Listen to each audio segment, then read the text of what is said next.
दो व्यापारी रहते थे। दोनों का घी का व्यापार था। उनकी दुकानें भी पास पास ही थी। एक बार एक व्यापारी को अचानक धन की जरूरत पड़ी तो उसने दूसरे व्यापारी से 1000 सोने के सिक्के उधार ले लिए, लेकिन चुकाने की जब बारी आई तो वह मुकर गया। तब दूसरे व्यापारी ने बादशाह अकबर के दरबार में फरियाद लगाई। बादशाह ने मामला बिरबल के सुपर्द कर दिया। बिरबल ने दोनों को बयान देने को कहा।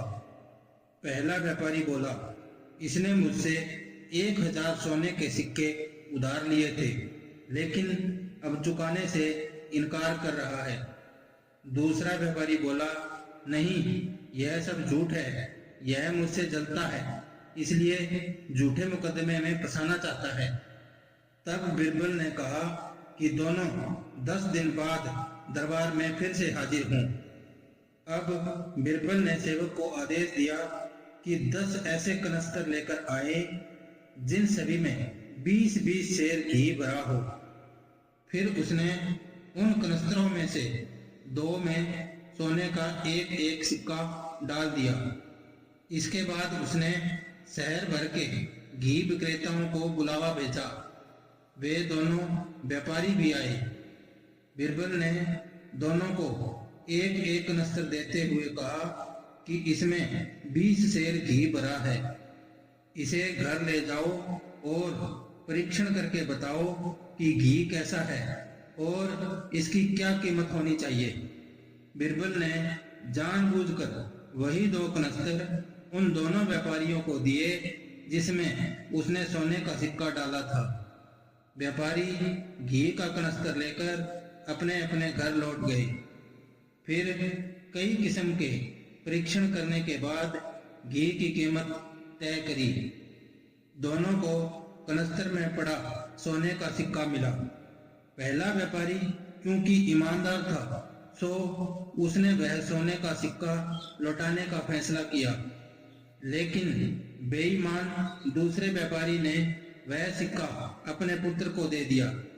नियत दिन सभी व्यापारी दरबार में पहुंचे अपने अपने कनस्तरों के साथ। बिरबल ने बेईमान व्यापारी के कनस्तर को ध्यान से देखा तो उसे लगा कि घी की मात्रा कुछ घट गई है। व्यापारी से पूछा तो वह बोला, बार बार गर्म करने की वजह से ऐसा हुआ होगा।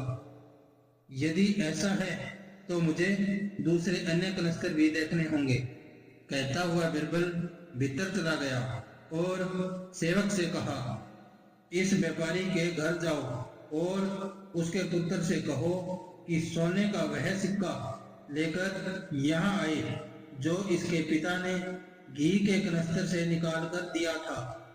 जल्दी ही व्यापारी का लड़का उस सोने के सिक्के के साथ दरबार में मौजूद था। बिरबल ने पूछा, इसके साथ 5 सिक्के और थे घी के कनस्तर में, वे कहाँ गए?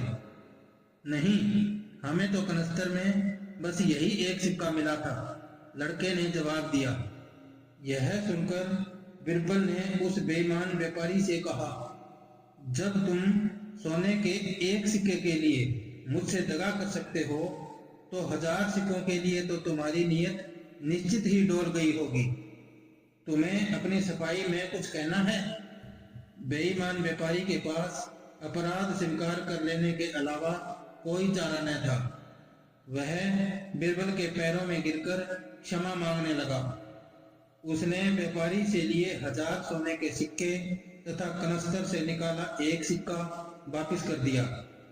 दरबार में मौजूद सभी लोग बिरबल के न्याय करने के इस अनोखे ढंग को देख वाह वाह कर उठे।